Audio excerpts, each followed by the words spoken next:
এবার ইসরায়েলের বিরুদ্ধে প্রতিশোধ নেওয়ার হুমকি ইরানের। আরো বিস্তারিত জানিয়ে দিব। এদিকে ইউক্রেনকে প্রতিশোধের হুঁশিয়ারি ল্যাভরভের। এবার ইয়েমেনি ক্ষেপণাস্ত্র হামলায় মার্কিন জোটের হিসাব নিকাশ উলটপালট। এদিকে সিরিয়ায় বাশারের অনুগত বাহিনীর বিরুদ্ধে পাল্টা হামলা। আরো জানিয়ে দিব। এবার পাকিস্তানে পাল্টা হামলার হুমকি আফগানিস্তানের। এদিকে যে কোনো হুমকি মোকাবেলায় প্রস্তুত ইরান। এবার গাজায় ইসরায়েলি হামলায় একসঙ্গে 5 জন সাংবাদিক নিহত। এবং সর্বশেষে জানিয়ে দিব। এদিকে অস্ত্র সমর্পণ না করলে কুর্দি যোদ্ধাদের কবর রচনা করা হবে, হুঁশিয়ারি এরদোগানের। শুনছিলেন সংবাদ শিরোনাম, এখন বিস্তারিত। তবে তার আগে অনুরোধ থাকবে এই ভিডিওতে একটি লাইক দিন এবং কমেন্টস করে জানিয়ে দিন আপনি কোন জেলা থেকে বা কোথায় থেকে আমাদের সাথে যুক্ত রয়েছেন। এবং সংবাদের সর্বশেষ গুরুত্বপূর্ণ আপডেট পেতে চ্যানেলটি সাবস্ক্রাইব করে আমাদের সঙ্গেই থাকুন। এবার ইসরায়েলের বিরুদ্ধে প্রতিশোধ নেওয়ার হুমকি ইরানের। ফিলিস্তিনের ইসলামী প্রতিরোধ আন্দোলন হামাসের সাবেক প্রধান ইসমাইল হানিয়াকে হত্যার বিষয়ে ইসরায়েল যে স্বীকারোক্তি দিয়েছে তার কঠোর নিন্দা জানিয়ে একে জঘন্য অপরাধ বলে অভিহিত করেছে ইরান। জাতিসংঘে ইরানের স্থায়ী রাষ্ট্রদূত আমির সাইদ ইরাবানি মঙ্গলবার জাতিসংঘ মহাসচিব ও নিরাপত্তা পরিষদের প্রেসিডেন্টকে পাঠানো এক চিঠিতে এই মন্তব্য করেন। তিনি বলেন, এই প্রথমবারের মতো ইহুদিবাদী ইসরায়েল তার ঘৃণ্য অপরাধের দায় দায়িত্ব প্রকাশ্যে নির্লজ্জভাবে স্বীকার করলো।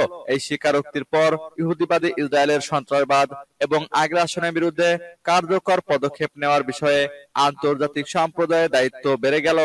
একই সঙ্গে এও পরিষ্কার হলো যে গত 1 অক্টোবর ইরান ইহুদিবাদী ইসরায়েলের বিরুদ্ধে যে প্রতিরক্ষামূলক জবাব দিয়েছিল তা ছিল বৈধ এবং আইনগতভাবে যুক্তিপূর্ণ। আমির সাইদ ইরাবানি তার চিঠিতে আরো বলেন, ইহুদিবাদী ইসরায়েল এখনো আঞ্চলিক ও আন্তর্জাতিক শান্তি এবং নিরাপত্তার জন্য সবচেয়ে বড় হুমকি।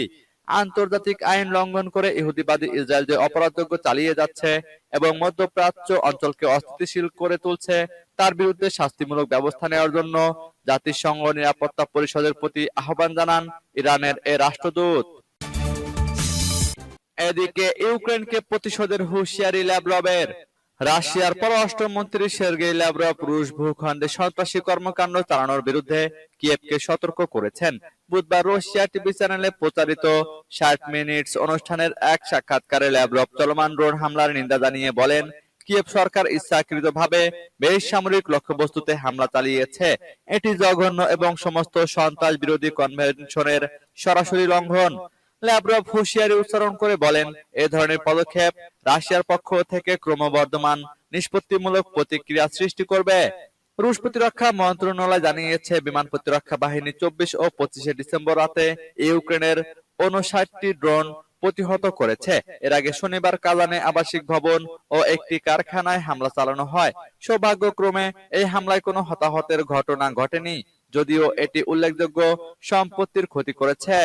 সামরিক সূত্রে জানা গেছে, ইউক্রেন তার সর্বশেষ হামলায় ফিক্সড উইং ড্রোনের 3টি বহর ছড়ে রাশিয়ার আকাশ প্রতিরক্ষা ব্যবস্থা সফলভাবে বেশ কিছু ইউএভি ভূপাতিত করেছে। এবার ইয়েমেনি ক্ষেপণাস্ত্র হামলায় মার্কিন জোটের হিসাব নিকাশ উলটপালট। ইরানের পররাষ্ট্রমন্ত্রী সাইয়েদ আব্বাস আরাঘচি বলেছেন, ইয়েমেনি ক্ষেপণাস্ত্রের নির্ভুল আঘাত করার ক্ষমতা পশ্চিম এশিয়া অঞ্চলে মার্কিন ইসরায়েলি জোটের কৌশলগত হিসাব নিকাশ উল্লেখযোগ্যভাবে উলটপালট করে দিয়েছে। তিনি গতকাল তেহরানে সাংবাদিকদের সঙ্গে আলাপকালে এ মন্তব্য করেন। গাজাবাসীর সমর্থনে ইয়েমেনের সাম্প্রতিক অভিযানগুলোর ভূয়সী প্রশংসা করে তিনি বলেন, নির্যাতিত ফিলিস্তিনি জাতি এবং অন্যান্য প্রতিরোধ ফ্রন্টের সমর্থনে ইয়েমেন নজিরবিহীন পদক্ষেপ নিয়েছে। তিনি ইসরায়েলের বিরুদ্ধে ইয়েমেনের সশস্ত্র বাহিনীর সাম্প্রতিক কয়েকটি হামলার প্রতি ইঙ্গিত করেন, যাতে ইয়েমেন থেকে নিক্ষিপ্ত হাইপারসোনিক ব্যালিস্টিক ক্ষেপণাস্ত্র একাধিকবার ইসরায়েলের গভীর অভ্যন্তরে আঘাত হেনেছে। এছাড়া গত সপ্তাহে লোহিত সাগরে মোতায়েন একটি মার্কিন যুদ্ধজাহাজ লক্ষ্য করে ইয়েমেন 8টি ক্রুজ ক্ষেপণাস্ত্র ও 17টি ড্রোন নিক্ষেপ করে। এর ফলে একটি মার্কিন F-18 যুদ্ধ বিমান বিধ্বস্ত হয়। ইরানের পররাষ্ট্রমন্ত্রী আরো বলেন, আল-আকসা তুফান অভিযান শুরুর পর থেকে ইয়েমেন নিজস্ব ক্ষেপণাস্ত্র ও অন্যান্য প্রতিরক্ষা সরঞ্জাম দিয়ে ফিলিস্তিনি জনগণকে রক্ষা করার ক্ষেত্রে অভূতপূর্ব ভূমিকা পালন করেছে। সূত্র পার্স টুডে। এদিকে সিরিয়ায় বাশারের অনুগত বাহিনীর বিরুদ্ধে পাল্টা হামলা। সিরিয়ার সাবেক প্রেসিডেন্ট বাশার আল আসাদের অনুগত বাহিনীর বিরুদ্ধে পাল্টা হামলা চালিয়েছে দেশটির নিরাপত্তা বাহিনী। পশ্চিমাঞ্চলীয় প্রদেশ তারতুসে বৃহস্পতিবার এ ঘটনা ঘটে বলে জানিয়েছে দেশটির রাষ্ট্রীয় গণমাধ্যম। বুধবার এই প্রদেশের কিরবেত আল মাজা শহরে বাশারের অনুগত বাহিনীর সদস্যদের সঙ্গে সংঘর্ষে নিরাপত্তা বাহিনীর 14 জন সদস্য ও 3 জন বন্দুকধারী নিহত হন। এর একদিন পরই এ পাল্টা হামলার ঘটনা ঘটল। সিরিয়ার যুদ্ধ পর্যবেক্ষণকারী যুক্তরাজ্য ভিত্তিক সংগঠন Syrian observatory for human rights বলেছে, আজকের হামলায় 3 জন নিহত হয়েছেন। তারা পদচ্যুত প্রেসিডেন্ট বাশার আল আসাদের অনুগত সশস্ত্র যোদ্ধা ছিলেন। সরকারি বার্তা সংস্থা সানা জানায়, একদল যোদ্ধাকে অসাড় করতে এই হামলা সফল হয়েছে। এই অঞ্চলে এই হামলার উদ্দেশ্য ছিল নিরাপত্তা, স্থিতিশীলতা এবং শান্তি পুনরুদ্ধার। তারতুস প্রদেশটি বাশার আল আসাদের শক্ত ঘাঁটি হিসেবে পরিচিত। সেখানে তার নিজ গোত্র আলাউদ জনগোষ্ঠীর মধ্যে সাম্প্রতিক দিনগুলোয় বেশ উদ্বেগ ও উত্তেজনা বিরাজ করছে। এবার পাকিস্তানে পাল্টা হামলার হুমকি আফগানিস্তানের। পাকিস্তানে পাল্টা হামলার ঘোষণা দিল আফগানিস্তানের তালেবান সরকার। আফগানিস্তানের পূর্ব পাকতিকা প্রদেশে পাকিস্তানি সেনাবাহিনীর বিমান হামলার প্রতিশোধ নিতে এই ঘোষণা দিল তালেবান। এর আগে মঙ্গলবার রাতে আফগানিস্তানের পাকতিকা প্রদেশের বারমাল জেলায় 4টি পয়েন্টে বোমা হামলা চালায় পাকিস্তান। এতে নিহতের সংখ্যা বেড়ে 46 জনে দাঁড়িয়েছে, আর নিহতদের বেশিরভাগই নারী ও শিশু। বুধবার আফগানিস্তানের জাতীয় প্রতিরক্ষা মন্ত্রণালয়ের মুখপাত্র এনায়েতুল্লাহ খোয়ারাজামি বলেন, আফগানিস্তান এই নৃশংস হামলার ঘটনাকে সমস্ত আন্তর্জাতিক নীতির স্পষ্ট লঙ্ঘন এবং পরিষ্কার আগ্রাসন বলে মনে করে। ইসলামী আমিরাত আফগানিস্তান এই কাপুরুষোচিত হামলার জবাব দেবে। প্রতিবেশী এই দুই দেশের মধ্যে দীর্ঘদিন ধরেই উত্তেজনাপূর্ণ সম্পর্ক বিরাজ করছে। আফগানিস্তানের ভূখণ্ড ব্যবহার করে জঙ্গিরা পাকিস্তানে হামলা চালাচ্ছে বলে অভিযোগ ইসলামাবাদের। তবে আফগানিস্তানের ক্ষমতাসীন গোষ্ঠী তালেবান এই অভিযোগ অস্বীকার করেছে। পাকিস্তান আফগানিস্তানের সম্পর্ক জটিল আকার ধারণ করে চলতি বছরের মার্চে এই সময় পাকিস্তানি সামরিক বাহিনী আফগানিস্তানের ভূখণ্ডে 2 দফায় বিমান হামলা চালায়। এতে আফগানিস্তানে 5 জন নারী ও শিশু নিহত হয়। এদিকে যে কোনো হুমকি মোকাবেলায় প্রস্তুত Iran. Islamic revolution guards corps নৌবাহিনীর কমান্ডার আলী রেজা তাংসিরি জানিয়েছেন, ইরানের সশস্ত্র বাহিনী যে কোনো হুমকি মোকাবেলায় সম্পূর্ণ প্রস্তুত রয়েছে। বুধবার এক বক্তব্যে রিয়ার অ্যাডমিরাল এসব কথা বলেন। খবর তাসনিম নিউজের। আলী রেজা তাংসিরি বলেন, ইরানি সামরিক বাহিনী দেশের কার্গো এবং বাণিজ্যিক জাহাজের জন্য যে কোনো ধরনের সামুদ্রিক হুমকির মোকাবেলা করতে প্রস্তুত রয়েছে। তিনি দাবি করেন, ইরানের বাণিজ্যিক শিপিং কার্যক্রমের উপর কোনো হুমকি নেই, কারণ দেশটির জাহাজগুলো আন্তর্জাতিক জলসীমায় নিরাপদে চলাচল করছে, যা ইরানি সামরিক বাহিনীর নিরাপত্তা ব্যবস্থার কারণে সম্ভব হয়েছে। ইসরায়েলিদের সঙ্গে চলমান আঞ্চলিক সংঘাতের মধ্যে ইরানি জাহাজগুলোর উপর আক্রমণের আশঙ্কা কতটুকু সেই প্রসঙ্গে জানতে চাইলে তাংসিরি বলেন, ইরানি সামরিক বাহিনী দেশের কার্গো এবং বাণিজ্যিক জাহাজগুলোর নিরাপত্তা অব্যাহত রেখেছে।